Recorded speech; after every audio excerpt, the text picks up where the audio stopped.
সকালের হালকা বাতাস, সূর্যের প্রথম আলো, আর কিছু সময় নিজের শরীরের জন্য, এগুলো শুধু মন ভালো রাখে না, বরং পুরো জীবন বদলে দিতে পারে। আজ আমরা জানব কিভাবে মাত্র কয়েকটি সহজ অভ্যাস আমাদের জীবনকে সুস্থ, সুন্দর আর সুখী করতে পারে।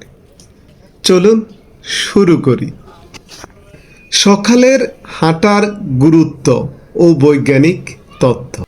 বিশেষজ্ঞরা বলেছেন প্রতিদিন মাত্র 30 মিনিট হাঁটলে হার্ট অ্যাটাকের ঝুঁকি 35%, ডায়াবেটিসের সম্ভাবনা 40% কমে যায়, ব্রেনের কার্যক্রম ক্ষমতা 20% বেড়ে যায়, মনের চাপ বা মানসিক চাপ 50% পর্যন্ত কমে যায়। আসুন আমরা নিয়মিত ব্যায়াম করার, হাঁটার অভ্যাস করি। আপনার কি ঘুমের সমস্যা হয়? সকালে হাঁটুন। সকালের হাঁটা মেলাটোনিন হরমোন সক্রিয় করে, যা রাতের ভালো ঘুম আনতে সাহায্য করে। বয়সের সাথে হাঁটু বা জয়েন্টের পেইন কি বেড়ে যাচ্ছে? প্রতিদিন 20 থেকে 30 মিনিট হাঁটা অস্থি অর্থাৎ আপনার হাড়ের শক্তি বাড়ায়, হাড় ক্ষয়ের ঝুঁকি কমে যায়। সকালের ব্যায়ামের অনেক প্রয়োজনীয়তা। চলুন আমরা সকালের ব্যায়ামের প্রয়োজনীয়তা ও টিপস সম্পর্কে একটু বলি। সকালে ব্যায়ামের 3টি বড় সুবিধা।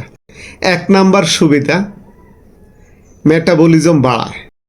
সকালের ব্যায়াম করলে মেটাবলিজম দ্রুত গতিতে কাজ করে, ফলে সারাদিন ক্যালোরি বার্ন হয়। 2 নাম্বার, মনোযোগ বৃদ্ধি। ব্রেন অ্যাক্টিভ হয়, ফলে কাজ বা পড়াশোনা মনোযোগ বেড়ে যায়। 3 নাম্বার, ওজন কমাতে সাহায্য করে। সকালের ব্যায়াম করলে 40%-এরও বেশি ফ্যাট বার্ন হয়, ফলে আপনার ওজন ধীরে ধীরে কমতে থাকে।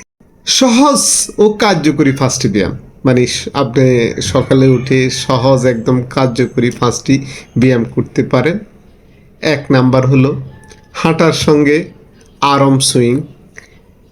এতে শরীরের উপরের অংশের মাংসপেশি সচল হয়। 2 নাম্বার হলো leg raise.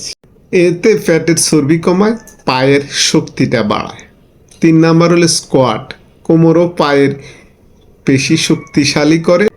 4 number jumping Jack, এটা আপনার কার্ডিও ফিটনেস বাড়ায়, স্ট্রেস কমায়। 5 নাম্বার হলো প্লাঙ্ক, অর্থাৎ পেটের পেশিটাকে শক্তিশালী করে আর শরীরের ব্যালেন্সটা বাড়ায়। কিভাবে আপনি হাঁটবেন, মানে সঠিক নিয়মটা, হাঁটার সঠিক নিয়মটা আপনাকে জানতে হবে। শরীর সোজা রেখে হাঁটুন। পায়ের পাতার সামনের অংশ দিয়ে মাটি স্পর্শ করুন। নিয়মিত হাঁটুন, হঠাৎ থেমে যাবেন না। একটানা 10 থেকে 15 মিনিট পর একবার পানি পান করুন। ব্যায়ামেরও কিছু সতর্কতা রয়েছে, যেগুলো করলে আপনার সতর্ক না থাকলে হয়তো হিতে বিপরীত হতে পারে। কখনো খালি পেটে ব্যায়াম করবেন না, অতিরিক্ত জোরে কোনো ব্যায়াম করবেন না, অর্থাৎ যেটা আপনার শরীরে নিচ্ছে না এরকম ব্যায়াম করবেন না। ব্যায়ামের আগেও পরে একটু স্ট্রেচিং করুন, শ্বাস প্রশ্বাস স্বাভাবিক রাখুন। প্রিয় বন্ধুরা, আপনি আপনার সুস্থতা নিয়ে সিরিয়াস, তাহলে আজ থেকেই শুরু। আপনার সুস্থতা আপনার হাতে। মহান আল্লাহ আপনার সহায় হন।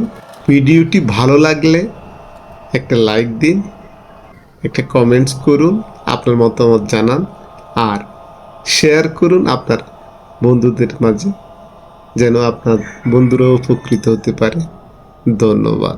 আর হ্যাঁ, আপনি যদি লাকসাম উপশহরে বাস করে থাকেন তাহলে লাকসাম সিটি রানার্স গ্রুপের সাথে যোগ দিতে পারেন, একসাথে ব্যায়াম করতে পারেন, হাসি কান্না দুঃখ ভাগাভাগি করে নিতে পারেন। সবাই একসাথে ব্যায়াম করার মজাটাই কিন্তু আলাদা। সবাইকে ধন্যবাদ আবারও।